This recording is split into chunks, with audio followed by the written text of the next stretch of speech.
श्री शिवाय नमस्तुभ्यम महाराज। आप सभी लोग जानते हैं कि 1 नवंबर 2025 को देवउठनी एकादशी है, जिस दिन भगवान विष्णु अपनी 4 महीने की योग निद्रा के बाद उठते हैं और इसी दिन तुलसी विवाह आप सभी लोग अपने घर में करेंगे। पर तुलसी विवाह की सही विधि आप लोगों को शायद नहीं मालूम होगी। देवउठनी एकादशी के दिन से शुभ और मंगल कार्य होना भी शुरू हो जाते हैं और तुलसी विवाह आप देवउठनी एकादशी के दिन से कार्तिक की पूर्णिमा के दिन किसी भी एक दिन कर सकते हैं, पर सबसे विशेष देवउठनी एकादशी का ही दिन माना जाता है। महाराज ये सारी अद्भुत जानकारी हम आपको इस वीडियो में अच्छे से समझाएंगे। सबसे पहले आप अपने घर में कोई एक ऐसा स्थान चुने जहां पर आप तुलसी विवाह करेंगे और उस जगह को अच्छे से साफ कर ले। महाराज अब वहां पर एक चौकी रख ले और तुलसी जी का जो पौधा आपके घर में है उसे भी वहां पर लाकर रखें और वहां पर एक रंगोली भी याद से बना ले। इसके बाद तुलसी जी के पास में आपको शालिग्राम भगवान भी रखना होते हैं। अगर आपके पास शालिग्राम भगवान है तो उन्हें भी विराजित कर ले, अन्यथा आप एक विष्णु जी की कोई फोटो या तस्वीर लेकर उसे चौकी पर पीला कपड़ा बिछाकर रख ले। महाराज अब थोड़े से सफेद तिल का आसान देकर आप कलश की स्थापना करेंगे, क्योंकि एकादशी के दिन चावल का प्रयोग नहीं किया जाता है।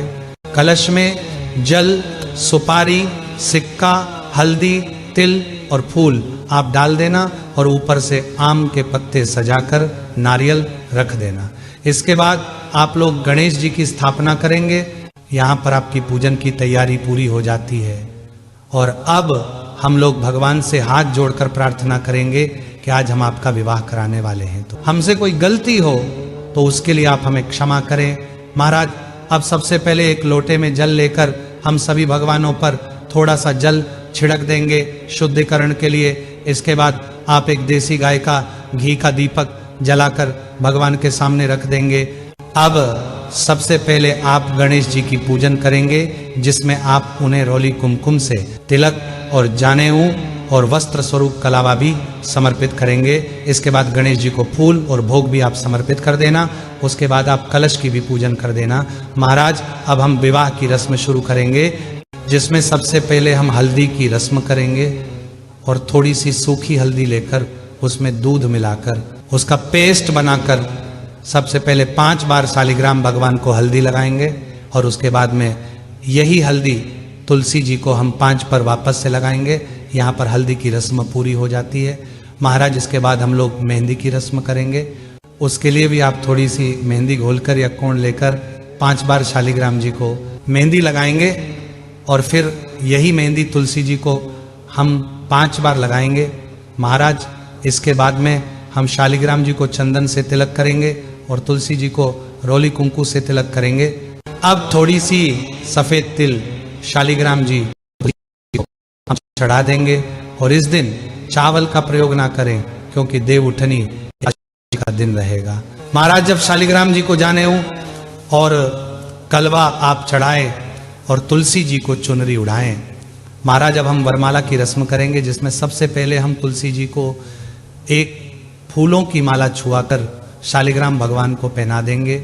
इसके बाद दूसरी माला शालिग्राम भगवान को छुआकर तुलसी जी को आप पहना देंगे। अब आप तुलसी जी को 16 श्रृंगार की जो सामग्री होती है वह चढ़ाएं। अब हम लोग गठ जोड़े की रस्म करेंगे। इसके लिए हमें एक पीला कपड़ा लेना होगा। आप इस पीले कपड़े में सुपारी और सिक्का रख सकते हैं और ये कपड़ा आप शालिग्राम जी को उड़ाकर तुलसी जी की चुनरी से इसको बांध देना। महाराज इसके बाद हम फेरे की रस्म करेंगे। इसके लिए कोई पुरुष शालिग्राम जी को उठाकर तुलसी जी की परिक्रमा कर सकता है, अन्यथा आप एक नारियल लें और उसे शालिग्राम और तुलसी जी के ऊपर से 7 बार घुमा दें और आप जैसे भी फेरे कराते हैं वह 7 फेरे आप लोग करा लें। महाराज इसके बाद हम सिंदूर दान करेंगे। इसके लिए एक सिक्के में थोड़ा सा सिंदूर लेकर शालिग्राम जी को छुआकर तुलसी जी में समर्पित करना है और बाद में यह सिक्का तुलसी के गमले में ही आप रख दें। अब हम लोग कन्यादान की रस्म करेंगे। इसके लिए हम अपने पास में कुछ पैसे रखेंगे, फूल और थोड़ा सा जल अपने सीधे हाथ की हथेली में लेंगे और संकल्प करेंगे कि आज मैं अपनी श्रद्धा से तुलसी जी और शालिग्राम जी का विवाह संपन्न कर रहे हैं और ये पैसे शालिग्राम भगवान के पास में आप रख देंगे। इसी के साथ में देव उठानी एकादशी के दिन पूजा में गन्ने जरूर चढ़ाए जाते हैं या गन्ने की झोपड़ी जैसी जरूर बनाई जाती है। इसके बाद तुलसी जी और शालिग्राम जी को जो भी आप दान में देना चाहते, जैसे साड़ी, कपड़े, बर्तन दान कर देना है महाराज। इसके बाद में हम भगवान को भोग समर्पित करेंगे और भगवान विष्णु को जो भी भोग लगाए उसमें तुलसी जी जरूर रखें। इसके बाद में इस दिन फल भी आप जरूर चढ़ाएं, उसमें सिंगाड़े जरूर होने चाहिए। उसके बाद आप 1 लोटा जल भगवान के पास में रख देंगे और उसके बाद में आप तुलसी विवाह की कथा सुनेंगे और हाथ में तिल और फूल लेकर ही कथा सुनेंगे। फिर ये तिल और फूल आप लोग जल की लोटे में चढ़ा देंगे महाराज। इसके बाद में हम तुलसी जी की परिक्रमा करेंगे।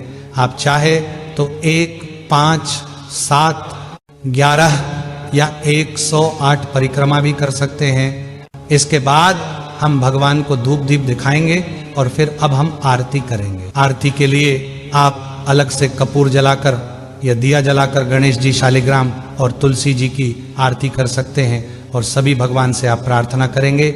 आरती होने के बाद लोटे में से थोड़ा सा जल लेकर हम पूजा स्थल पर वार देंगे। पूजा में चढ़ाई गई चीजों का प्रसाद सभी में बांट सकते हैं और ये चौकी हम अगले दिन उठाते हैं महाराज। कलश का जल आप अपने पूरे घर में छिड़क देंगे या किसी पेड़ में डाल देंगे। इसके बाद में तुलसी जी और शालिग्राम जी को चढ़ाए गए सामान का आप सभी का दान करेंगे। ये दान आप किसी पंडित जी को कर सकते हैं, ये किसी तरह के जरूरतमंद व्यक्ति को भी कर सकते हैं महाराज। जिसके बाद में अगर शालिग्राम जी आपकी ही थे तो आपके ही घर में शालिग्राम जी और तुलसी जी रह जाएंगे। अगर किसी दूसरे के आप लाए थे तो जिसके शालिग्राम जी थे उन्हीं के यहाँ पर आपको तुलसी जी भी देनी पड़ेगी। तुलसी विवाह करना बहुत ही शुभ माना जाता है। आपको अपने घर में तुलसी विवाह जरूर करना चाहिए।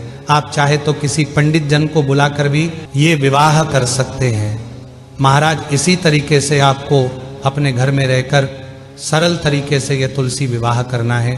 अगर अभी भी आपके मन में तुलसी विवाह को लेकर कोई प्रश्न है तो वह आप हमसे कमेंट करके पूछ सकते हैं और आप हमारी ये वीडियो कहाँ से देख रहे हैं कमेंट में जरूर बताएं। श्री शिवाय नमस्तुभ्यम।